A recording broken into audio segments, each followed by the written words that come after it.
Okay, we are here with the busiest man in the month of May, Kyle Larson, trying to do the double for the second time here with Hendrick and, of course, McLaren on the IndyCar side.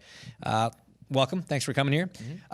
So coming into your second month of May, you know, how much more prepared do you feel having had one stab at not just Indy, but doing the whole month, doing the whole double? Yeah, I think it's been a little bit smoother kind of this year, like knowing what to expect, knowing that the days are, although they're long, you might not be in the car for all of it, stuff like that. I felt like last year when I wasn't in the car, I was like, man, I need to be out there. There's so much I need to learn. Where this year it's like, there's enough time. So you can't drive for 40 hours. Yeah, so I think that's been nice. But then also like our car's been a little bit different this year. We've had to work, I feel like, more to get to this point where we're now comfortable with the balance.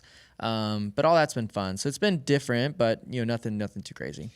For you, you're not coming in with years and years of IndyCar experience. You're not coming in with, the season up to this point. The hybrid's obviously been a big talking point for a lot of the old timers and how it's changed the balance, and not even necessarily talking about how to use it, but even just how the weights change the car. Mm-hmm. Have you noticed as big a difference as some of these other guys have? Well, the only thing I would say is that, balance, it just kind of, I feel like, it was harder to get back comfortable. Obviously at the open test, I felt like I had a lot of understeer and then ended up hitting the wall, and so then I was nervous coming here for this one because I was like, man, maybe that hybrid does do a lot. But felt like we had our balance in a better spot unloading when we came here for the month of May, or these 2 weeks. But still, I feel like when we go to race trim, I feel like I start out with some understeer, and then now I progress to getting a little free as the run goes, where last year I just kind of had understeer and had it the whole run. So I'm guessing that's from the hybrid, but I also don't have a lot of experience, as you know, so I don't know. Like it's always new to me. Yeah, it's almost an advantage in some ways though, because you're not so used to the car feeling one way that you can maybe get a little more comfortable with what other guys are uncomfortable with. Yeah, maybe. I'd like to think. I don't know. Let's go with that. Yeah. You had a really good interview after one of your runs on Saturday, qualifying day, when they were asking if you were going to go back out, and you were kind of like, part of me doesn't really want to because it's super sketchy. Yeah. Coming from a guy that's raced all the things that you have, that was really poignant for me to kind of hear that. So just kind of talk about for you what a qualifying run here is like and why it's kind of so sketchy. Well, I think, you guys, I would blame it on. I feel like you guys do such a good job in the booth of you scare us when we're watching TV, or at least me. We're building up the drama. It does, man. It does. So then I have my moment where I crash on Fast Friday, and then I'm like, man, I haven't made a qualifying run yet. And then I got done with that first run. I was like, okay, made it through there, but we were really slow. And I was like, okay, we have to go again. Then we went out and I don't know what we ended up 16th at the time we were out. I was like, okay, good. We could be good here. And they're like, yeah, we'll get ready to go again. I'm like, okay. But you're not going to say no, but you're also not going to push for it. Because you just know, to find speed, at least in my head, I'm like, okay, well, they're just probably going to pull some downforce off. It's going to, the risk is going to go higher. And I don't really feel like crashing. I've had 2 pretty calm crashes in an Indy car. I don't really feel like going over on my head. So, yeah, when we were on pit road ready to go, and the time ran out, and I was like, I'm fine with that.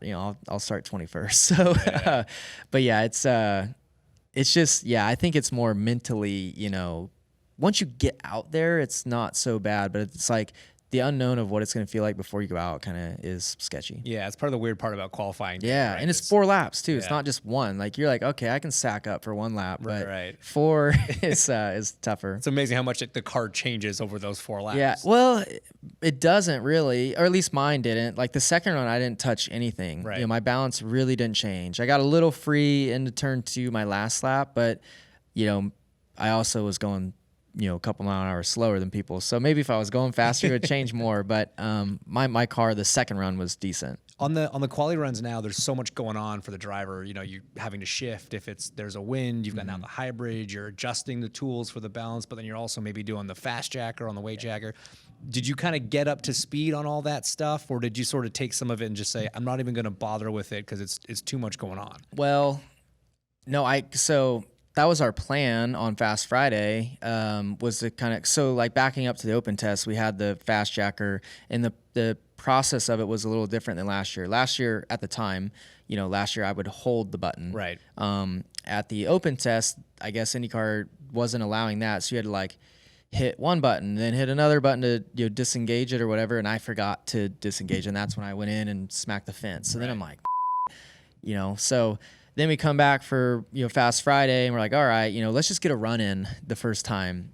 And then my first run, I spin out and I crashed. So then, so now I'm going into qualifying day. I hadn't completed a lap yet. And like, I have to do all this extra stuff now. Right. So it went smooth. I watched a lot of film and just try to like visualize the laps, I guess, and what you were doing and what to look at. And I thought it went smoother than I thought it could have after not having finished a run yet. So right. Yeah, it was fine, but it is a lot to think about. You gotta, between the boost and flipping the switches, like it's all minor stuff, but like when you don't do it all the time, for me, it's kind of a lot. So dude, there's even guys that do it all the time that still forget because there's so much going on. Yeah, and then if your balance is off, trying to keep up with weight jackers and bar and stuff, it would be a lot. Yeah.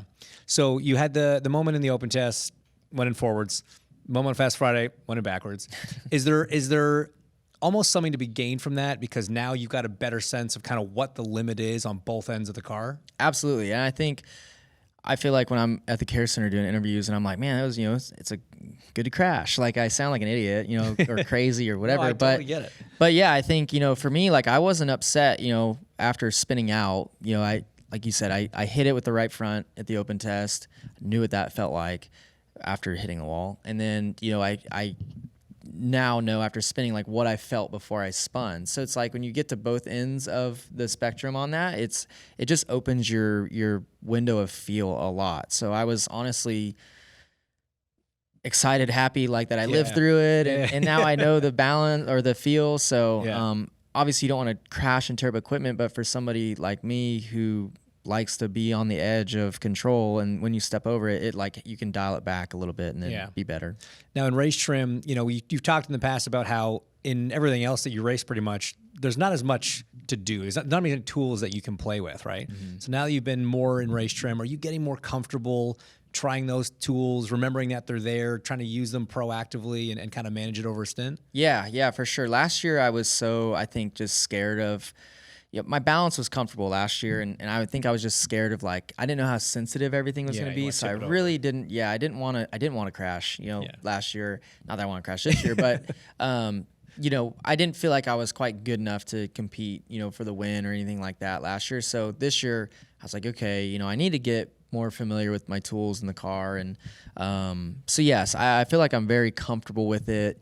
Now I'm like gotten to the point where I can like move the bar in the short chute and all that's fine. So I feel like the tools, I've felt the change too in it, I think, which is good. So I feel like I've kind of gotten to a happy point with moving all that stuff. And yeah, I feel more prepared for the race probably in that sense. So I imagine goal number one for the weekend is kind of complete all 1,100 miles, and then obviously as high up as you possibly can. Incredible, just effort to do it, man. I mean, I know how exhausted most people are after getting the 500. The thought of then going and driving 600 miles in a stock car is crazy. But now that you've done it and you're about to do it again, I want you to name one IndyCar driver you think would have the best shot at doing the same thing, doing the double, and then one stock car driver you think that could do the same thing. Well, I would love to see like Joseph Newgarden do it, because he would be in a Penske car in both. You need to be in a good car, especially in Charlotte. I feel like here, you can execute your way to the front and get good finishes that way. Where in NASCAR you have to have the equipment. So I feel like if Joseph, probably the most physically fit guy, in racing,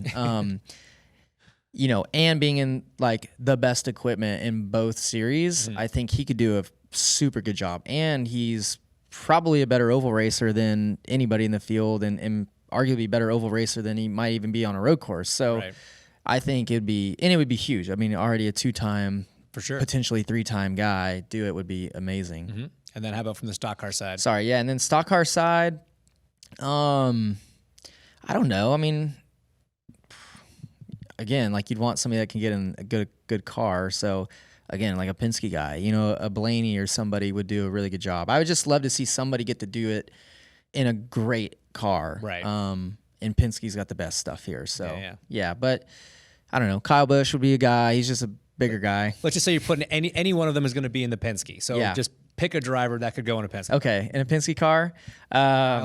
Kyle, think like Chris, Bell, Reddick. yeah. Reddick would probably be the best because he's just the craziest. So I think Reddick would do amazing here. Okay. I think so. And on a road course, I would love to see him on a road course. He's strong and fit and really probably I would say first or second best on road courses in a next-gen car. So he would do a good job. There you go. All right. Well, hey, look, we wish you the best in the 1100. Yeah, thanks. And fingers crossed it all goes well. Thank you. Cheers.